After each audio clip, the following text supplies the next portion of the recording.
العربية الكهرباء بقت حلم ناس كتير، مفيش بنزين، هدوء، تكنولوجي، وكمان شكل عصري. ولكن في شوية حاجات مهمة جدا لو مش واخد بالك منها قبل ما تشتري ممكن تخلي تجربتك مع العربية الكهرباء اصعب من ما انت كنت متخيل. في الفيديو بتاعنا النهارده هقولك على 5 حاجات مهمة جدا لازم تبقى عارفها قبل ما تشتري العربية الكهرباء، وبالذات لو انت في مصر. بس خلينا نتفق كده من الاول ان العربيه الكهرباء ممكن يكون افضل قرار خدته في حياتك فعلا، بس بشرط واحد، انها تكون مناسبه ليك ولظروفك.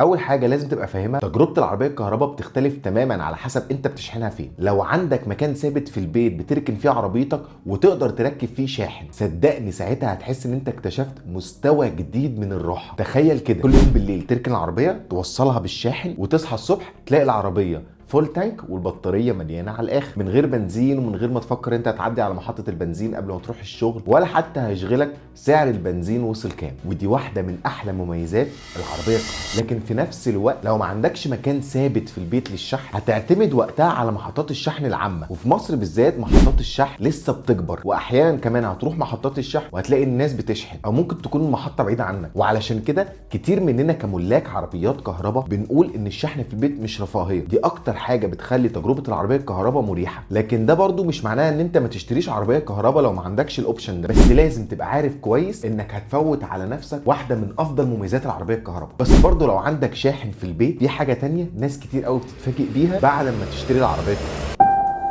تاني حاجة لازم تبقى فاهمها كويس، المدى اللي الشركات بتعلنه او المسافة اللي بتعلنها الشركات ان العربية تقدر تمشيها في اغلب الاحيان هو مش المدى الحقيقي للعربية. يعني مثلا عربية البي واي دي سونج بلس الرقم المعلن من الشركة هي 605 كيلو متر في الشحنة الواحدة، والرقم ده بطريقة حسابية ليها علاقة بالصين بس بتبقى مبالغ فيها جدا، وبيسموها CLTC. يعني انت لو جيت دخلت على الويب سايت مثلا بتاع بي واي دي في الصين هتلاقي 605 وجنبها CLTC، وده معناه ان هي الحسابات بتاعتهم بالطريقه الصينيه، وبتبقى مبالغ فيها جدا طبعا.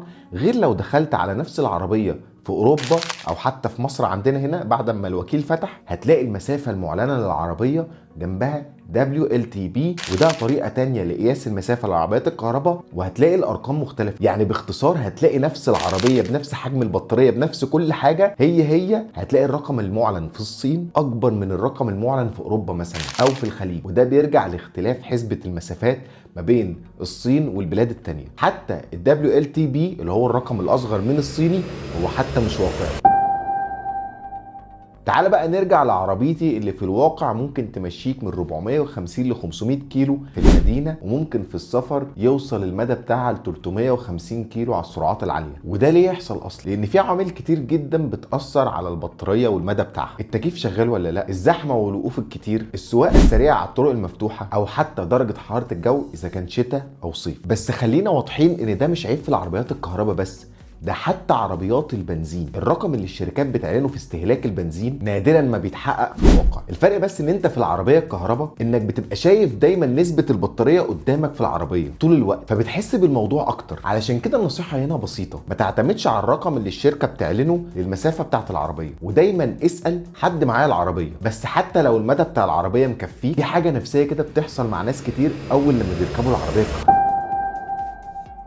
وتعالى بقى نروح للحاجة التالتة بتاعتنا النهاردة، وهي الرينج انكزايتي. وده مصطلح مشهور جدا. ببساطه هو الاحساس ان انت قلقان وانت شايف نسبه البطاريه بتقل قدامك حتى لو المدى اللي قدامك انت عارف ان هو مكفيك. في العربيات البنزين الموضوع مختلف، لما البنزين بيقرب يخلص انت بتبقى متاكد ان في بنزينه قريبه منك هتخشها وتفول والموضوع خلص على كده. بس في العربيه الكهرباء لازم تبقى مخطط اكتر شويه، العربيه توصلك لحد فين، هتشحن فين، وهتحتاج تشحن قد ايه، وهل محطات الشحن دي شغاله ولا لا، ولا ممكن يكون فيها صيانه. وده في الاول بيخلي بعض الناس تحس بتوتر بسيط، بس في الحقيقه ان معظم الناس بعد كام اسبوع بس من استخدام العربيه الكهرباء بيفهموا كويس جدا استهلاك العربيات بتاعتهم. مش بعيد تلاقيه حافظ اماكن الشواحن اللي حواليه وحتى في الطرق اللي هو متعود على طول يمشي فيها، والموضوع بيبقى طبيعي جدا. وانا شخصيا من كتر الاستعمال بقيت اقدر اتوقع المشوار اللي انا رايحه ده هيستهلك قد ايه بالظبط من البطاريه، واقدر اقول لك ان 95% من المشاوير بتاعتي انا بطلع صح. لكن في نقطه ناس كتير قوي بتفكر فيها قبل ما تشتري العربيه الكهرباء، وهو موضوع اعاده البيع.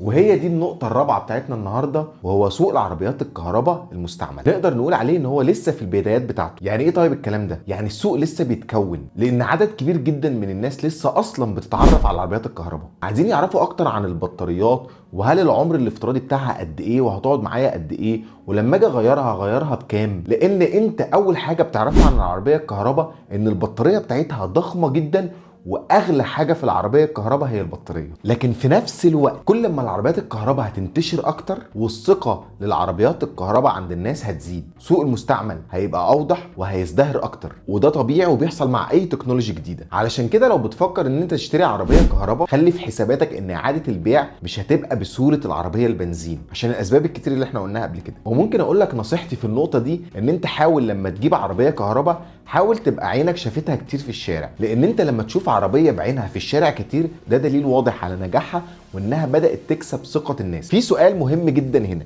هل العربيه الكهرباء تنفع لكل الناس؟